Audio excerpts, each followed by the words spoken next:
So another one of my most anticipated games for 2023 is Yacht Club's upcoming action RPG, Mina the Hollower. Now this is of course the same studio that brought us 2014's massive indie hit, Shovel Knight. The incredible 8-bit Mega Man inspired action platformer, renowned for its beautiful NES inspired graphics, tight controls, challenging boss fights, great weapon purchasing and upgrading system, and an impressive variety of level design. Seriously, if you are a fan of old school Castlevania games, Mega Man games, great 2D action platformers in general, and you haven't played Shovel Knight yet, absolutely get on the eShop, check it out. It's usually on there for pretty cheap, has a lot of sales going on for it. Definitely give it a shot, you won't be disappointed.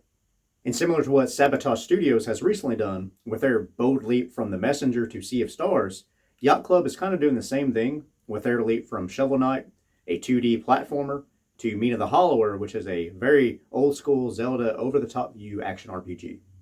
You'll be setting out on an adventure as the title character Mina, a badass little mouse who is a member of the Hollowers, a group of like-minded mice that study the earth and have mastered a technique called hollowing. She is also an inventor, similar to, say, Luca from Chrono Trigger, a pioneer in the field of spark technology and who has constructed power generators on Tenebrous Isle, leading to some rapid development with the funding of a wealthy investor. However, things start to fall apart, and you must rush off to the island to find out why your generators are roughly failing, leading monsters to overtake the inhabitants. Now, I am definitely a sucker when it comes to the old Game Boy Color aesthetics, with its really simple color palette, yet with the capability of looking so refined in the hands of creative and skilled developers, which was definitely the number one inspiration for lead developer Alec Faulkner when it came to his creation of Mina.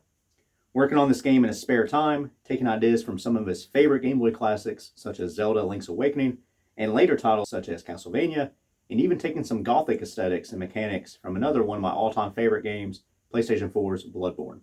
The graphics and vibes stay true to the sparse limitations of the Game Boy Color, with Alec declining to utilize any 3D effects, only straying from the set limitations with the use of modern widescreen effects and some very polished character animations.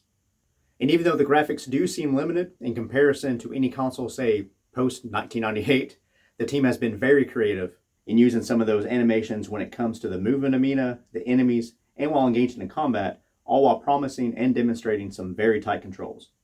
And speaking of controls, you control a whip named Nightstar as your primary weapon, whipping your way through enemy after enemy Castlevania style like some moused up Belmont. However, the combat is also closely aligned with the Souls games, primarily Bloodborne, with its fast-paced, brutal combat making you get good with utilizing the dodge roll and burrowing mechanics to evade an enemy's attacks. Yet burrowing or hollowing is a huge mechanic in the game. I mean, you are a mouse, so it does make sense. Plus, it allows you to get to some out-of-reach areas a la Metroidvania style, and while hollowing, you remain temporarily invincible. And like Bloodborne, instead of gaining blood echoes, you instead gain sparks from fallen enemies that you can then use to upgrade your equipment, yet if killed, you will lose all of them, and then of course you have to travel back to the point of your demise in order to retrieve them. And for me, being a huge fan of Bloodborne, and also all of the Castlevania games, except for Castlevania 64, I think we can all agree that game is a complete dumpster fire and can burn in hell for all I care. I am really hyped to jump into this game to see all this really interesting combat design. But the Castlevania inspiration, of course, doesn't stop there, as there are many hidden areas of the map that you can break through to discover new items, health, and even alternate routes. The Link's Awakening inspirations are, of course, very obvious on the surface, with the way in which your character moves around and interacts with different NPCs throughout the world, engaging in some quirky dialogue that both Zelda and Shovel Knight are so well known for. And I really do love that they went with the whole Link's Awakening look and feel, being that the original is my favorite, even over the new remake for the Nintendo Switch.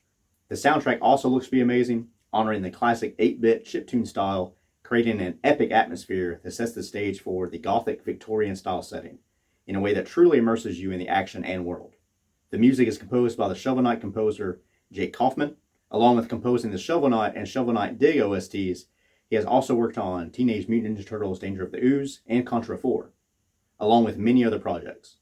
However, Kaufman isn't alone in this production, because this OST will also feature 2 guest tracks from composer Yuzo Koshiro, who has been working in the industry since the 1990s, creating such memorable soundtracks such as The Revenge of Shinobi and work on the Streets of Rage series. Definitely someone whose work will fit right in with the Yacht Club's vision.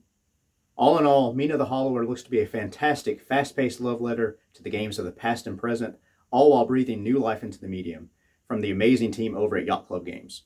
And with all the incredible games that Mina takes its cues from, this game looks to be absolutely fantastic. Mina the Hollower will be available on the PlayStation 5, Steam, and of course the Nintendo Switch sometime here in December of 2023.